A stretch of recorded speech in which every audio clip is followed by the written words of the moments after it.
नमस्कार दोस्तों, आप सभी का स्वागत है फाइनेंशियल लोन हब में। लोन की किसी भी प्रकार की जानकारी या फिर किसी भी तरह का लोन आपको लेना हो तो आप मुझसे संपर्क कर सकते हैं और मेरे चैनल के साथ बने रहें। लोन की किसी भी तरह की जानकारी को सबसे पहले देखने के लिए मेरे चैनल को सब्सक्राइब कर लें और वीडियो पसंद आए तो लाइक करें। आज का जो हमारा टॉपिक है वो है बैलेंस ट्रांसफ़र। बैलेंस ट्रांसफ़र क्या होता है, या आप ऐसे किस तरीके से इसे करवा सकते हैं, इसके बारे में हम बात करेंगे। तो जैसे कि आपने कभी किसी से होम कोई भी बैंक से लोन लिया हो, 5 साल या फिर 10 साल पहले लिया हो, 15 साल या 20 साल के लिए लोन लिया हो, होम लोन हो गया, लोन अगेंस्ट प्रॉपर्टी हो गई, या फिर किसी भी तरह का सिक्योर लोन लिया हो, तो अगर वो ब्याज दर पे आपको महंगा पड़ रहा है और आपको बाद में इस बात की जानकारी होती है कि हाँ, आपको इससे भी सस्ते दामों पर आपको ब्याज जो है वो कम करके आपको किसी और बैंक से लोन मिल सकता है, और आपको वो कैसे कराना है इसके बारे में आपको मैं पूरी जानकारी दूंगा। तो जो है आज का है हमारा बैलेंस ट्रांसफर लोन। यानी कि अगर आपका जैसे होम लोन चल रहा है, आपने किसी भी सरकारी बैंक से अगर लोन लिया हुआ है, तो फिर उसका बैलेंस ट्रांसफर का कोई मतलब नहीं बनता है, क्योंकि ये ज़्यादातर जो है उसके लिए है जिन्होंने पहले से ही लोन लिया हो और ज़्यादा ब्याज पे लिया हो।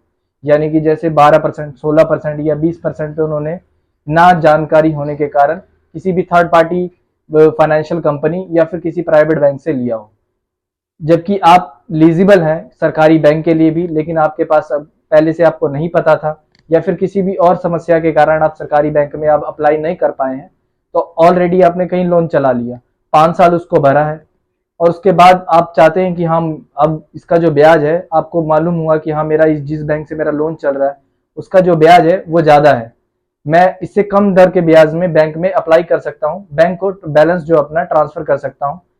इसे हम बीटीबी कहते हैं, जैसे कि बैंक ट्रांसफर, ये आम भाषा में बैंक ट्रांसफर कहते हैं, या फिर बैंकिंग लाइन में बैलेंस ट्रांसफर कहते हैं।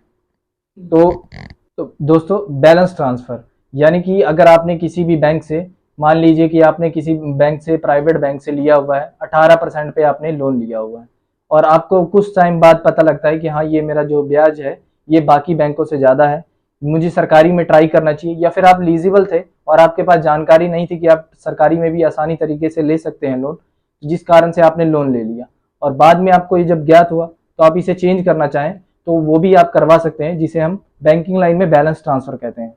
तो दोस्तों, बैलेंस ट्रांसफर जो है अधिकतर आपको तभी फायदेमंद होगा जब जिस बैंक में आपका लोन चल रहा है, अगर आपको किसी अदर बैंक में उसे ट्रांसफर करना हो, तो उसमें आपका जो रिसेंट जो बैंक में लोन चल रहा है उससे ट्रांसफरिंग बैंक में कम से कम 4% ब्याज दर का फर्क होना चाहिए। यानी कि वो आपको 4% सस्ता हो, तभी आपका मुनाफा है कि आप बैलेंस को ट्रांसफर करें। आमतौर पे हम बैलेंस ट्रांसफर है वो दो दो रीजन की वजह से करते हैं, या कि हमें कुछ और फंड की जरूरत हो, कुछ और पैसों की जरूरत हो, जो हमारा लोन चल रहा है उसके बिहाफ पे और मुझे और ज्यादा फंड चाहिए हो, तब हम बैलेंस ट्रांसफर करवाते हैं। या फिर जो है ब्याज की प्रॉब्लम हो, यानी कि जो रेट ऑफ इंटरेस्ट यानी कि आरओआई जो ज़्यादा है, उसकी वजह से हम बैलेंस ट्रांसफ़र करवाते हैं।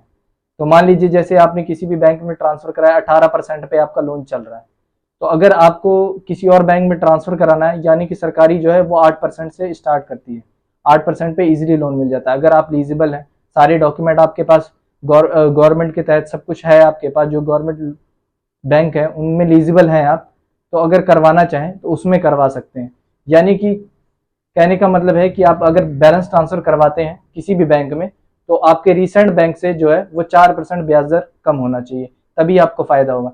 इसके कारण है दो, एक तो आपका जो ब्याज दर है वो आपको कम होना चाहिए, तभी आप ट्रांसफर करवाएंगे। दूसरा ये कि जब आप जिस बैंक से आपका लोन चल रहा है, अगर आप उससे बंद करवा के किसी और बैंक में जाते हैं तो वो आपकी क्लोजिंग फीस लेता है।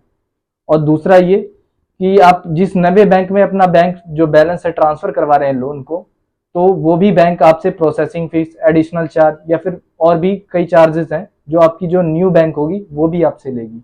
तो इसलिए दोस्तों, चार कम से कम आमतौर पे 4% माना जाता है कि 4% का ब्याज अगर जो है कम हो तब हमें बैलेंस ट्रांसफर कराना चाहिए, या फिर हमें कुछ और अमाउंट की जरूरत हो तब आप किसी भी रूप में करवा सकते हैं, क्योंकि नीड के ऊपर है। अपनी अपनी कोई भी इमरजेंसी हो, मेडिकल इमरजेंसी, या फिर घर में शादी हो, या फिर किसी भी तरह का इंपॉर्टेंट काम हो, उसके लिए आपको ट्रांसफर करवाना हो, तो वो आपके ऊपर निर्भर करता है। आमतौर पे अगर ब्याज का रीजन है रेट ऑफ इंटरेस्ट का, तो हम 4% को लेकर चलते हैं। तो अब मैं आपको बताता हूं कि जो बैंक है, सबसे पहले तो आप ये बैंक में जानकारी ले लें कि आपका जो बैंक है वो आपसे जो ब्याज है, रेट ऑफ इंटरेस्ट, वो किस तरीके से ले रहा है। वो फ्लैट आपसे इंटरेस्ट लेता है या फिर रिड्यूसिंग पे लेता है।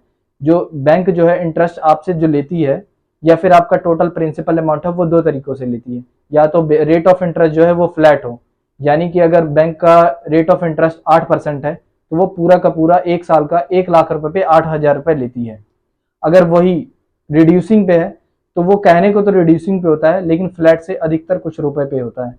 यानी कि वो बैंक कहती है कि रेट ऑफ इंटरेस्ट जो है वो 16% है, लेकिन रिड्यूस करके जो है हम आपको 8% पे देंगे, लेकिन उसमें ब्याज दर का फर्क होता है। और रिड्यूसिंग में एक और चीज है, वो मैं आपको बताना चाहूंगा। जो बैंक है वो आपसे आपका जो है रेट ऑफ इंटरेस्ट या फिर प्रिंसिपल अमाउंट यानी कि मूलधन है, वो कैसे आपसे लेती है उसके बारे में हम अब बात करेंगे। यानी कि आपका जो किसी भी बैंक में पहले जो लोन चल रहा है, तो वो आपको पहले पता करना होगा कि आपका फ्लैट पे है या फिर रिड्यूसिंग पे।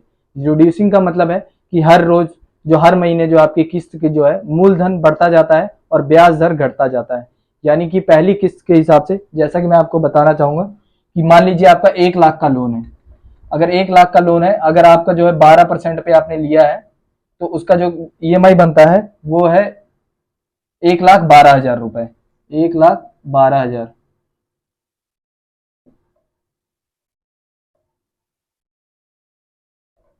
1,12,000 रुपए जो है उसकी किस्त बनती है।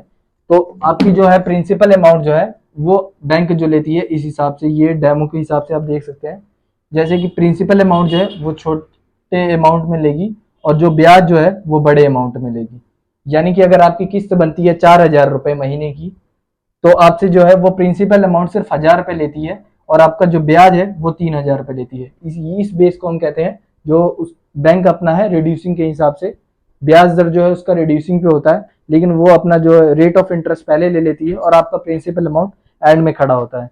तो बैलेंस ट्रांसफर में आपको ये पहले आपको जहां पर आपका लोन चल रहा हो ये पूछना जरूरी है। क्योंकि अगर मान लीजिए आपने 10 किस्तें भरी हैं और यहाँ पर आके आपको चाहिए कि आप मैं बैलेंस ट्रांसफर करूंगा किसी और बैंक में, तो आपका ये जो है प्रिंसिपल अमाउंट 1,000 रुपए करके 10,000 से लाख रुपए हुआ। 1,000 रुपए के हिसाब से 10,000 रुपए आपका जो है मूलधन बैंक ने लिया, लेकिन जो ब्याज है वो हर महीने कुछ कम करके टोटल अमाउंट मान लीजिए उसने लिया है आपसे 20,000 रुपए ले लिए हैं अपना ब्याज।